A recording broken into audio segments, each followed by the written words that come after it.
Hello YouTube, it's me again, and this is part 2 of the impending race war in America. One of the things that I want to address is the tactics that will be deployed by the authorities. And when I say authorities, I mean local police, Homeland Security, the National Guard, and potentially the military. They will take a urban attack strategy first. They will go into the urban areas. They will implement massacres followed by mass detention. Once they get you into detention camps, they're going to kill you. Just don't hope for life. They're going to kill you. They want you to cooperate and go peacefully. Then they're going to fan out into the suburbs.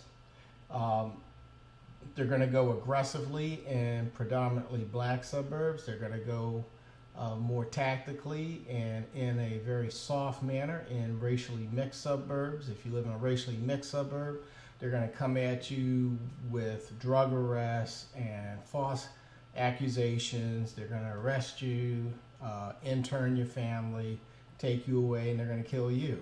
If you're in a predominantly black suburb like Ferguson, Missouri, they're just going to come in full force. They're going to massacre people. They're going to frighten you, terrorize you, get you to get on those buses, and they're going to take you away to your death.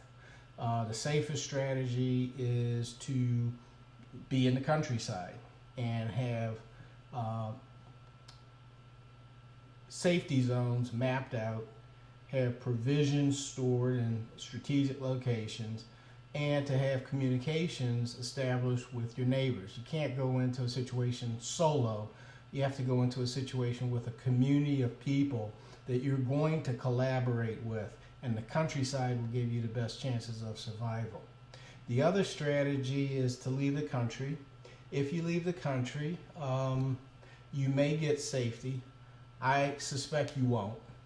And the reason I say that is that, first of all, if you go to a predominantly European country or an Asian country, they're going to deport. They're going to ask that you be deported, and in most cases, those governments are going to collaborate or cooperate with the United States, and they're going to send you back. If you go to a country that has a predominant black diaspora population, like Brazil or various places in Latin America, they may have a plan to do exactly what the United States is planning to do, and you'll get caught up in that, and you'll be at a disadvantage. You don't know the language, or most of you won't know the language, and you'll be at a disadvantage. So stand your ground may be the wisest choice, but you need to make that decision yourself. Okay, so white America. They're going to start this war by doing a couple of things. They're going to come into our community and they're going to bully us. We're going to respond and they're going to slaughter us. They're going to withdraw because you are going to protest and you're going to be upset and you're going to think it's overkill. And we appreciate that. But what they're going to do is they're going to wait and they're going to come back. They're going to give us an opportunity to rally our forces and prepare for them. And we will. It's the natural thing to do, and we will do it. And when they come back, they're going to get their asses handed to them.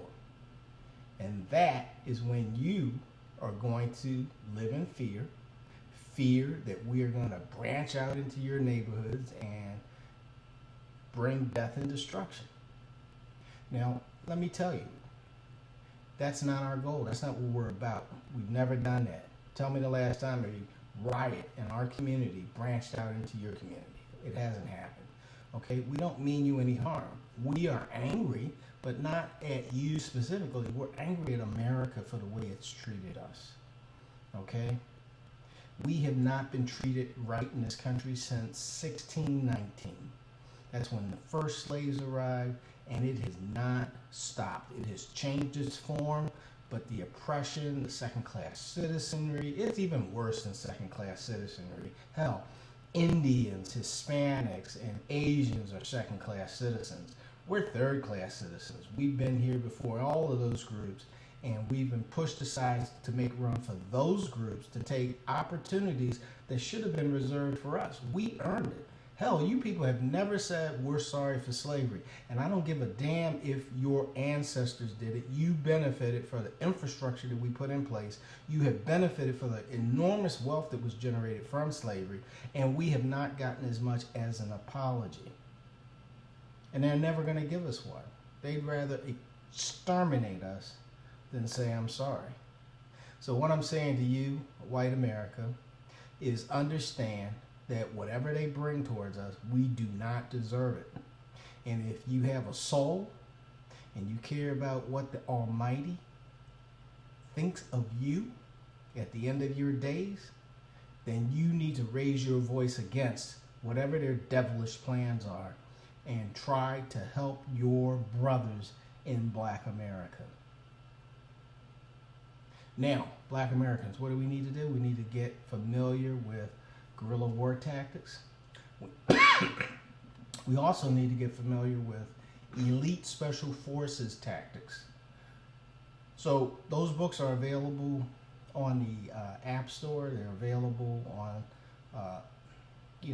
Android as well as on iOS.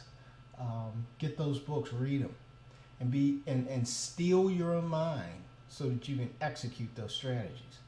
You're going to need to have the right mindset. You have the body. You can learn the techniques, but you have to execute them. So you need to prepare yourself psychologically so that you can do the things that you're going to need to do in order to prevail. Let me tell you one of the things that they're going to test you with. They're going to come after your families. Okay? They're going to come after your families. And it's going to be easy for them to come on after your families if they are not feeling any pressure from you. So to keep them away from your families, you're going to have to maintain pressure on them.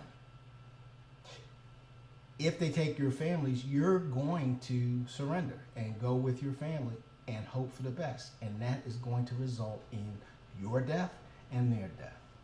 Keep that in mind. I don't know when this is going to happen. This is going to happen with the economic collapse for sure. I don't know if it will be within days, weeks, or months after the economic collapse, but that should be the starting point. And you should take comfort in a few things. One, you're getting a warning now. Two, this is going to be a defining moment in our history in this country. I'm not telling you we're going to fight this war, conquer America, and be Fidel Castro and Che Guevara. That's not what's happening here. What's happening here is we'll make a stand, and it will define us as people, as human beings. And it will help us in paving the way for our own society, our own nation, somewhere in this world. It will make us the men and women that we have always been but never had an opportunity to realize. So it's a great thing. It's going to come with a lot of death and destruction. They're going to use drones. They're going to use military forces. They're going to use paramilitary forces. They're going to use psychological warfare. They're going to even use germ warfare, and we need to be ready for all of it. They're going to come at us. They're going to try to exterminate us. They're going to have movies and television programs that are going to glorify it and make it seem natural and desirable. Get ready. Thank you.